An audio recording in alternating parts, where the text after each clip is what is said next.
Bonjour, bonjour à tous. Namaste, if you know that. I'm very impressed with the design of this building called Volcan.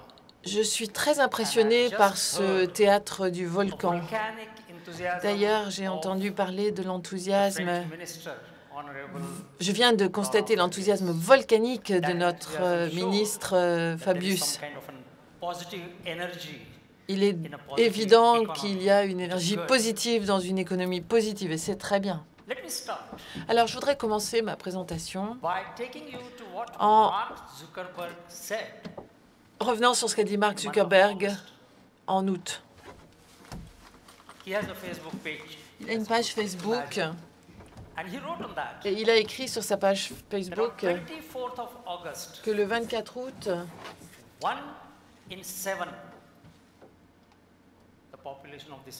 une personne sur sept sur cette planète, une personne sur sept, le 24 août, utilisait Facebook. C'est un chiffre impressionnant, mais il était très content parce qu'il disait que cela donnait à la communauté un pouvoir de communication, un pouvoir de compréhension sur les problèmes auxquels nous sommes confrontés. À l'époque, j'ai pensé, puisque j'ai travaillé pour un programme des Nations Unies, qu'une personne sur sept, pas uniquement le 24 août, mais tous les jours, toute l'année, depuis des années, une personne sur sept n'avait pas accès à l'eau potable, à l'électricité et à des conditions de vie saines. Une personne sur sept sur la planète vit en dessous du seuil de la pauvreté extrême, 1,2 $ par jour, comme l'a dit la Banque mondiale, pour vivre. Et ce sont des gens qui n'ont rien fait pour empirer le problème du climat jusqu'à ce jour. Une personne sur sept, pourtant, va en souffrir. Et par contre, les autres, les 6 sur 7, ont la possibilité de se protéger eux-mêmes de l'impact du changement climatique. Je ne suis pas venu vous parler des impacts de changement climatique et de vous parler d'un scénario catastrophe. Je suis venu vous parler du pouvoir de la communauté, des réseaux et de la communication entre les gens que j'ai pu observer pendant ma carrière aux Nations Unies.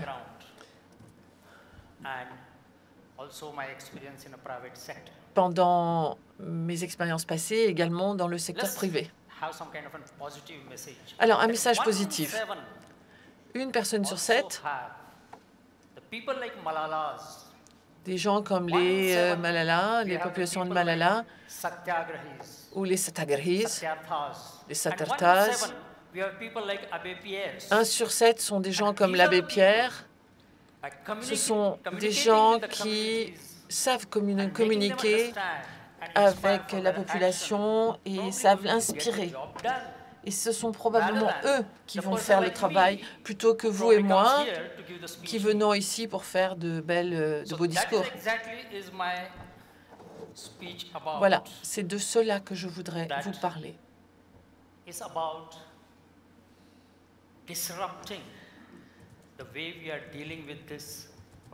Le fait qu'il faut changer la façon dont nous affrontons les problèmes climatiques. Nous devons totalement modifier les innovations, les négociations, la manière dont nous prenons des mesures et même la manière dont nous pensons aux problèmes courants, présents et futurs. Alors, revenons au 14 juin 1992, si vous le voulez bien. 9 h du matin. Je démarrais mes nouvelles fonctions dans le programme de l'environnement aux Nations Unies. Juste de l'autre côté du pont Mirabeau à Paris, dans un de ces beaux immeubles qui ressemblent à ceux de Manhattan et qui, je dois dire, ruinent un peu l'architecture parisienne. Mais bon, L'immeuble est là et au 14e étage de la tour Mirabeau. J'ai donc pris mes fonctions comme directeur du programme de l'environnement qui est censé mettre en œuvre les protocoles concernant la protection de la couche d'ozone. Et l'objectif était de sauver la couche d'ozone de la stratosphère. Vous avez certainement oublié ce problème tout simplement parce qu'en fait, on a très bien fait notre boulot et on a fait ce qu'on devait faire. La couche d'ozone stratosphérique a été stabilisée. Et dans les 40 à 50 prochaines années, elle va être ramenée à son état initial. Le simple fait que chacun d'entre vous ait passé de bonnes vacances au mois d'août sur la plage, les vacances sacro-saintes en France, les Français adorent partir en vacances au mois d'août, sans se préoccuper, si ce n'est d'avoir des problèmes financiers. Mais aucun d'entre vous ne s'est rendu compte que le travail avait été fait. On y reviendra. Le 14 juin 1992 est important, donc non seulement parce que j'ai pris mes nouvelles fonctions en tant que chef d'un programme qui travaillait avec des pays en voie de développement, mais également parce que c'est le jour, la date à laquelle la Convention de Rio s'est terminée. Et la Convention de Rio, avec 800 pages de documents sur la manière dont l'homme, l'espèce humaine sur Terre, devrait agir au XXIe siècle. C'est l'agenda 21, c'était le document sur l'agenda 21. Donc on avait un document de 800 pages, 40 chapitres sur chacun des secteurs et des mesures à prendre dans chacun des secteurs pour sauver l'écosystème dont nous dépendons pour notre vie. Et il y avait également les 3 conventions sur le changement climatique, des principes concernant la forêt. Donc c'est la date à laquelle plus de 100 chefs d'État, 2500 délégués et un total de 5000 participants, les médias, les ONG, des gens comme vous. Grâce à leur participation, ont pondu un traité sur le changement climatique. C'était il y a 23 ans. Alors maintenant, si je vous demande, quelle est l'innovation la plus révolutionnaire qui se soit produite au cours du XXe siècle, qui vient de se terminer? Alors vous me direz les avions, les téléphones portables, Internet, les médias sociaux, les appareils photo, la télévision. Enfin, quand j'entends par là, des appareils photo modernes. Mais je voudrais vous parler de mon expérience. Pour moi, l'une des innovations les plus importantes qui marquent le XXe siècle, c'est le multilatéralisme. En particulier le multilatéralisme dans les négociations gouvernementales. Parce que ce multilatéralisme a permis à tous les pays de se réunir, des plus pauvres aux plus puissants. Ils ont négocié ensemble sur le problème du monde qui change trop vite et qui met en danger notre existence. Et grâce au multilatéralisme, ces principes ont trouvé leur place dans l'agenda 21 et ont pu faire l'objet d'un accord. Il y a eu une négociation, il y a eu un accord et on a commencé à les appliquer à partir de 1992. Je l'ai vu moi-même.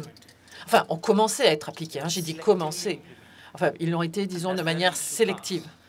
Et c'est ça le problème. Principe numéro 1, une approche, le principe de précaution. On en parle tout le temps, mais il va falloir prendre des mesures quand même. Et puis, il y a le second principe, les payeurs-pollueurs, les pollueurs-payeurs. Et la dégradation de l'environnement doit être payée par ceux qui en sont principalement responsables. Et enfin, la responsabilité commune mais différenciée.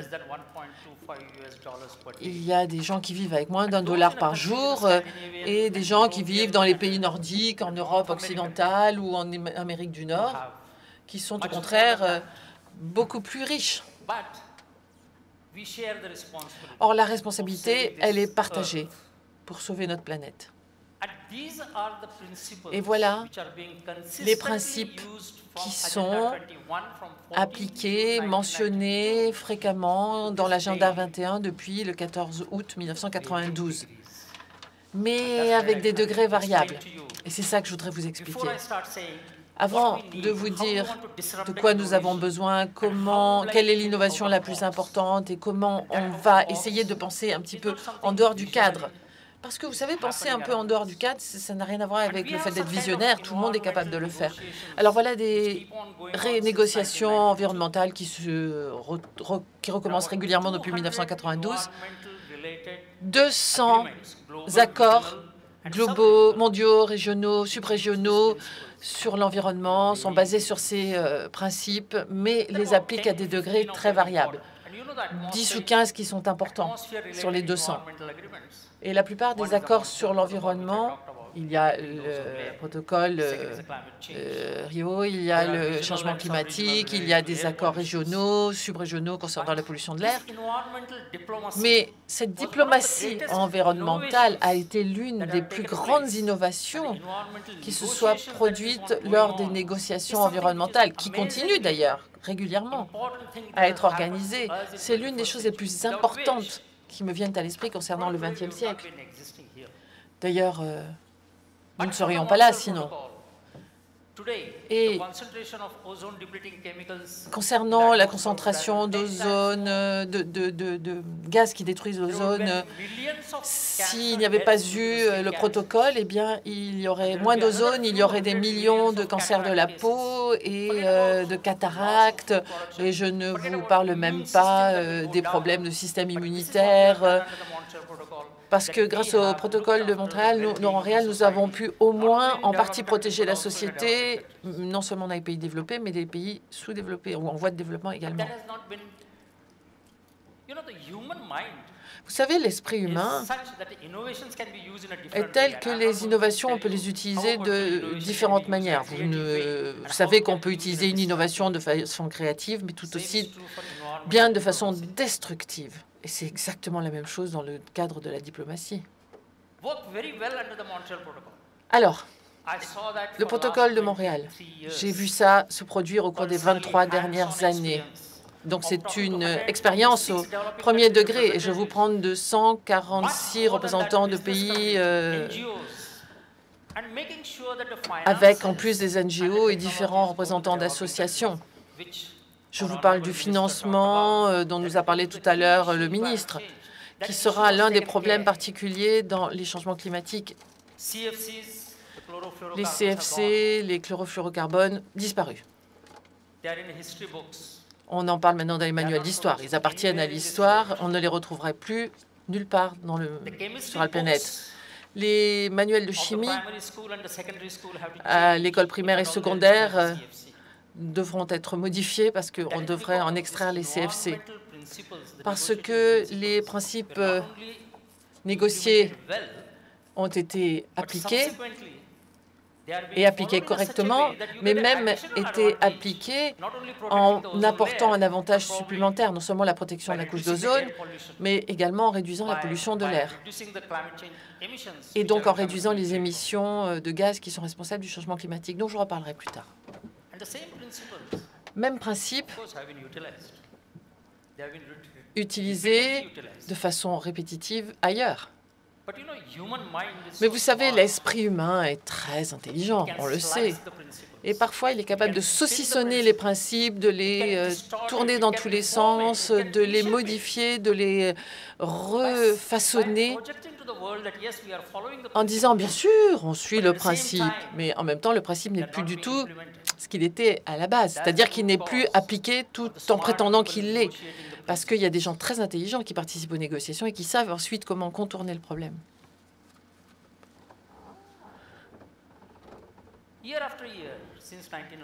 Depuis 1992, année après année, on a donc négocié, renégocié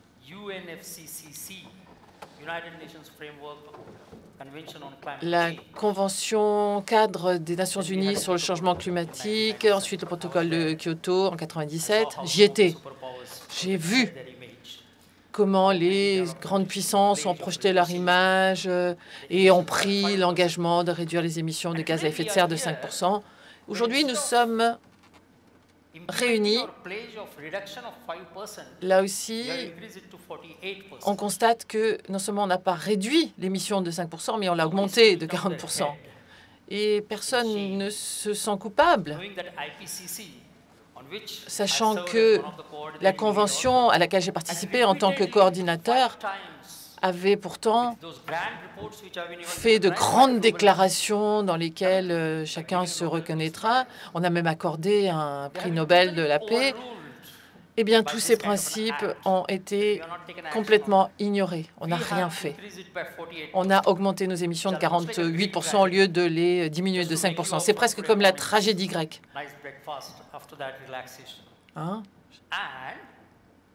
Et maintenant, on a besoin de mesures de sauvetage. Il va falloir payer une caution pour nous faire sortir de prison. Comme l'a dit le ministre Fabius,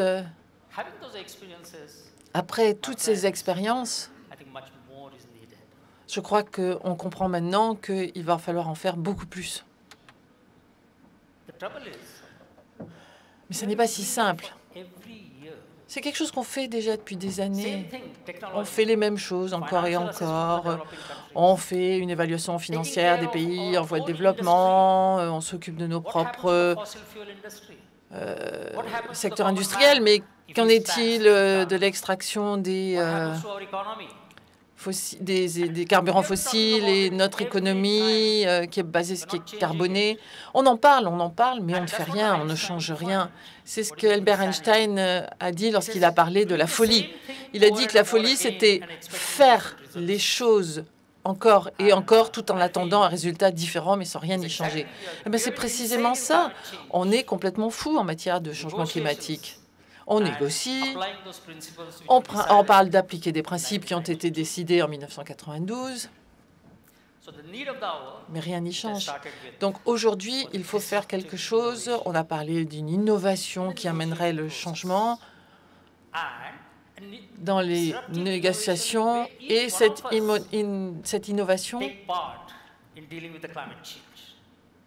permettrait à chacun d'entre nous de participer au changement climatique. J'ai vraiment le sentiment qu'on a autre chose à faire. Voilà des exemples concernant le changement climatique.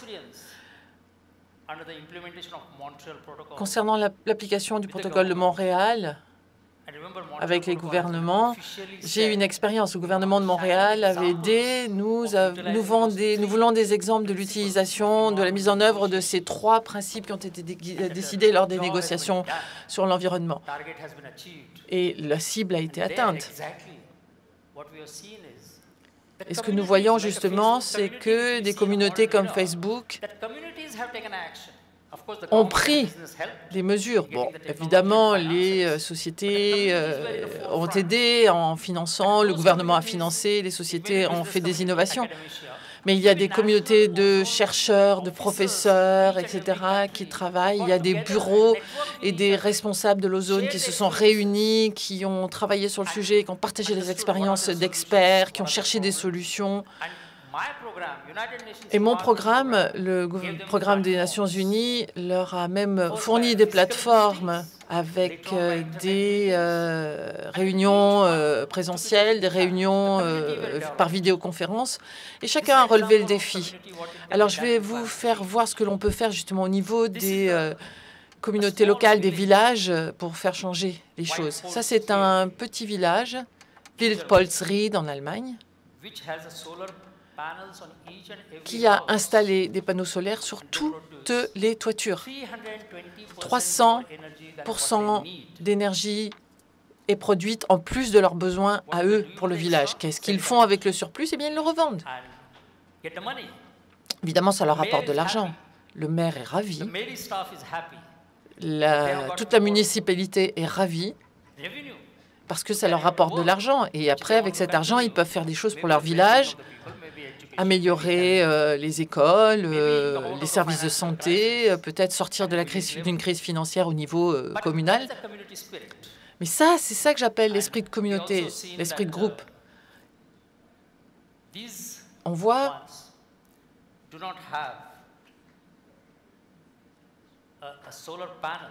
également que quelques maisons n'ont pas de panneaux solaires. Par exemple, l'église. Sur le toit de l'église, il n'y a pas de panneaux solaires. Et ça, je me suis dit, c'est important. Pourquoi? Parce que l'église pourrait tout à fait participer à l'effort avec des panneaux solaires sur sa toiture. Et j'aimerais terminer ma présentation, parce que je n'ai plus de temps, en vous disant la chose suivante.